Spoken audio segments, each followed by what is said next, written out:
देखिए हमारे पास एक क्वेश्चन है, ये एनसीईआरटी का एग्जांपल है, इसको हम समझाना चाह रहे हैं आप लोगों को। बोला है find the zeros of the quadratic polynomial, ये है, and verify the relationship between the zeros and the coefficient. Coefficient और जीरोज के बीच में रिलेशन निकालना है। तो we have x square plus 7x plus 10। Now first we find out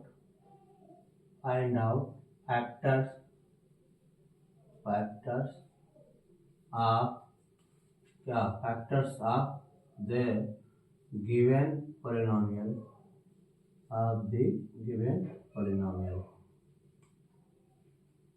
polynomial में क्या हो जाएगा, गिवन पॉलिनोमियल ऐसे लिख लीजिए, चाहे x square plus 7x plus 10। therefore x square plus 7x plus 10, इसका फैक्टर जब आप करने आओगे तो हमने बताया था इससे पहले भी क्या कि दो नंबर हमको ऐसे सोचने हैं कि जिनका मल्टीप्लिकेशन क्या होता हो 10 होता हो और उनका एडिशन क्या होता हो 7 होता हो। यही तो होता है मिडिल टर्म स्प्लिटिंग मेथड। तो क्या हो जाएगा, एक नंबर 5 हो जाएगा, दूसरा नंबर क्या हो जाएगा 2 हो जाएगा। और चूंकि सारी चीजें प्लस में दे रखी है इसलिए जो भी आएगा फैक्टर्स वो क्या आएगा, हमारा प्लस में आएगा। तो एक ब्रैकेट में x प्लस 5, दूसरे ब्रैकेट में x प्लस 2। देन अगर ये हो गया तो जीरोज क्या हो गया, माइनस का 5 और माइनस का 2, क्योंकि अगर यहां से अगर हम वैल्यू निकालेंगे तो x की वैल्यू क्या आ जाएगी, माइनस का 5, एंड x की वैल्यू यहां से सॉल्व कराओगे तो क्या हो जाएगी, -2। Then the zeros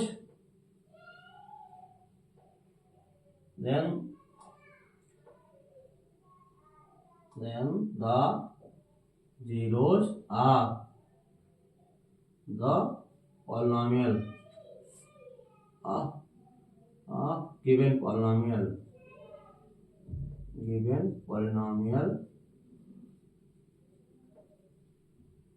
is equal to -5 and minus का 2। ये जीरोज आया। अब क्या करना होगा, अब हमको यही जो रिलेशन बनाना है। सो अब फिर क्या, सम ऑफ जीरोज हमारा क्या होता है, सम ऑफ जीरोज क्या, अगर इसके अकॉर्डिंग हम बात करें सम ऑफ जीरोज करने आइए तो माइनस का 5 प्लस का कितना, -2, यही तो होता है। अगर -5 और -2 को प्लस कराओगे तो कितना आएगा, प्लस माइनस का मल्टीप्लाई होगा तो माइनस का ही तो आएगा। तो -5 -2 बन जाएगा, -5 -2 मिलके क्या हो जाएगा, -7 हो जाएगा। सम ऑफ जीरोज क्या होता है, -7 यहां पर आ गया। और अब दूसरी बात में क्या करने आएंगे, मल्टीप्लिकेशन ऑफ जीरोज करने आएंगे। Multiplication of zeros is equal to क्या हो जाएगा, हमारा दोनों का मल्टीप्लाई, माइनस का 5 इंटू माइनस का 2। तो -5 और -2 का जब गुणा होगा तो क्या हो जाएगा, प्लस का 10 हो जाएगा। कैसे हो जाएगा, माइनस का गुणा होके प्लस बन गया, ये प्लस का 10 बन गया। अब इसके साथ में कंपैरिजन कराइए, जो हमारे पास यहां दे रखा था या यहां दे रखा था उसका क्या होता है, सम ऑफ जीरोज इक्वल टू -7 आया। और यही चीज क्या होता है, हम लोग क्या लिखते हैं, कोफिशिएंट माइनस लगा के, यहां माइनस लगा दीजिए, माइनस का कोफिशिएंट ऑफ एक्स और फिर क्या, कोफिशिएंट ऑफ एक्स स्क्वायर नीचे, कोफिशिएंट ऑफ एक्स स्क्वायर का कोफिशिएंट क्या है, यहां पर कुछ नहीं है तो 1 है, कहीं कोई चीज नहीं होती है तो 1 होती है।